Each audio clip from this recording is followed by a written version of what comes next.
All right, good afternoon, Dato. Thank you for being here with us. Okay, just some quick questions for you. Jalan Berhala has always been synonymous to cultural experiences such as Wesak Day, Thaipusam. So based on your own experience, right, could you tell us, what do you know about Jalan Berhala? Okay, Jalan Berhala, originally the name was known as Temple Road during the British days. And it was around 1919, it was declared as Temple Road. And then around the year 1960s, the government of Malaysia changed it to Jalan Berhala. Now, some people thought Jalan Berhala means idol worship. And some people don't like the name Jalan Berhala. Yeah. So they proposed to change the name to Jalan K. Sri Dhammananda, the chief monk of this temple who had passed away. Now, but actually, the word Berhala actually is from the Malay word biara. Okay. And biara means a place of worship.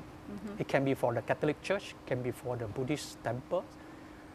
Originally, it's from the Pali Sanskrit words, vihara, Okay. which means a place of residence or a quiet place of residence for the monks. So, in fact, the word Berhala has a great affinity with Buddhism. So Jalan Berhala means temple road. Temple road means actually referring to the Buddhist temple. So to me, it is of a great cultural significance to preserve this name as Jalan Berhala. Okay. What about your own experiences on this road? Yeah, my personal experience here is mostly in the Brickfield Buddhist Vihara, which is only adjacent to the road, adjacent to the temple road. Okay. Now, of course, there are many other places of worship, such as churches and Hindu temples around this area. But from the days when I was in the universities, I used to frequent this Brickfield Buddhist Mahavihara. That's how I get involved in the activities in Brickfield Buddhist Viharas. Okay, yes. So when you were a university student. Yes, so it was in the 1970s when this place was still full of coconut trees. Still got coconut trees. I see. And this building that you see now was only a single story, sort of a shade. We call it as Buddhist Institute Sunday Dharma School. Actually, it's just a shade of a single story. So that was in the 1970s. Okay. So it expanded today until it's such a huge building. Right. So you participated in the processions and all that, did you? Were you Yes. part of it? In the 1970s, the biggest activities in this area is always the Vesak procession. Okay. So in the 70s, when we first started with the Vesak procession, we actually just went around Jalan Berhala area only. I see. Probably around 2 kilometers, we are back already. And it's just a small group. Right. But this place is a convenient converging place. So many other Buddhist temples began to come here. Okay. And soon it developed into a big processions. Right. And the procession would go right into the city centers and back. So today it is the focal point of the Buddhist procession annually for the Vesak procession. So I used to join the Vesak procession from my youthful days until today, but not every year because sometimes I'm outstationed. Okay. All right. Okay, let's talk about the youth, because now we're talking about your youth, right?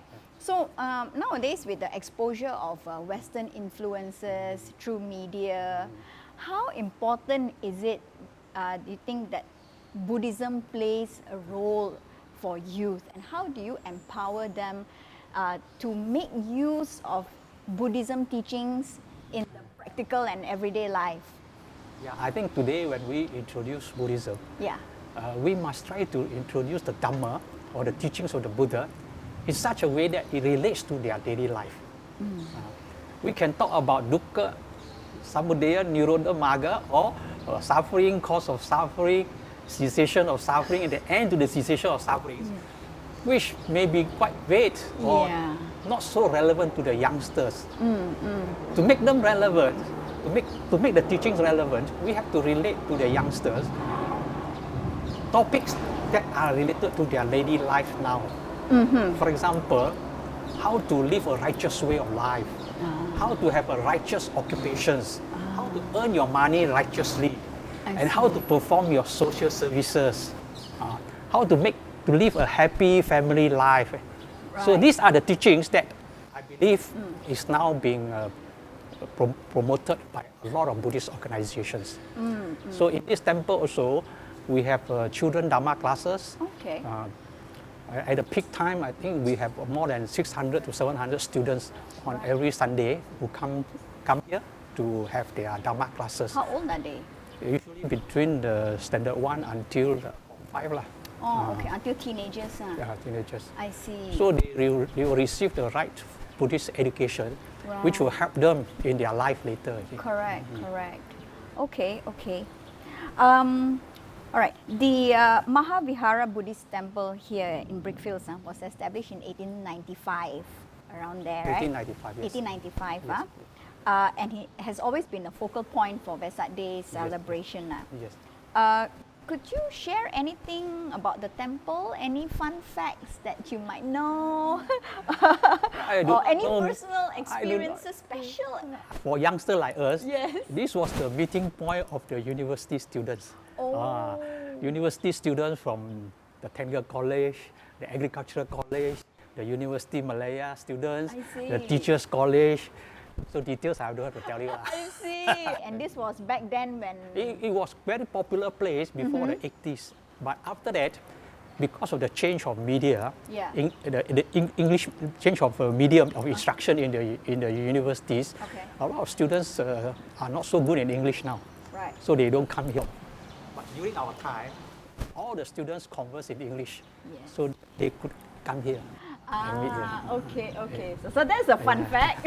So it isn't only for praying, but it's also a social meeting point. Yeah, social meeting points. Yes. Okay.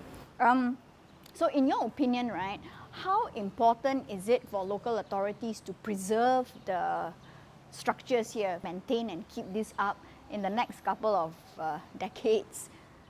I think for our human civilization to thrive, it's very important that we are grounded on a very strong cultural foundation. And to do that, it does not mean that we object to development.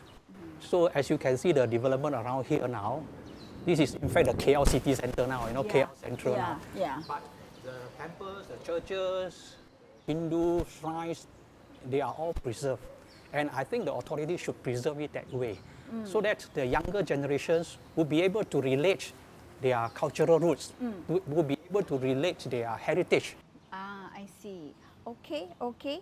From your experience, because you've been here for some time, what do you think has changed from, say, 20 years ago and now?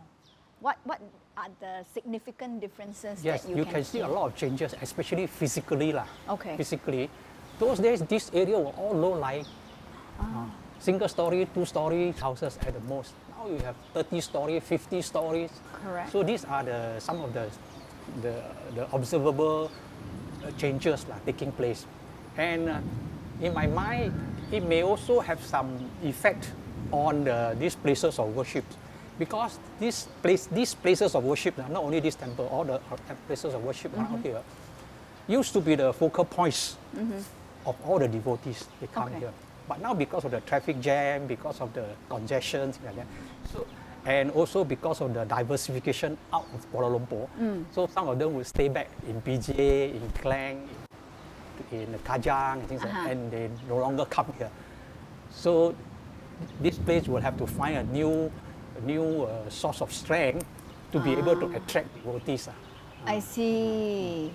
Okay, so at this point, that strength, is it there? It is still there. It's still there. The thing is, we are still able to, especially for Big Field Buddhist Vihara, we are still able to attract devotees here. And this becomes our intangible values to be able to continue to attract people. Okay. All right. So thank you very much, Dato, for being here. Thank you very much. Thank you very much. Thank you.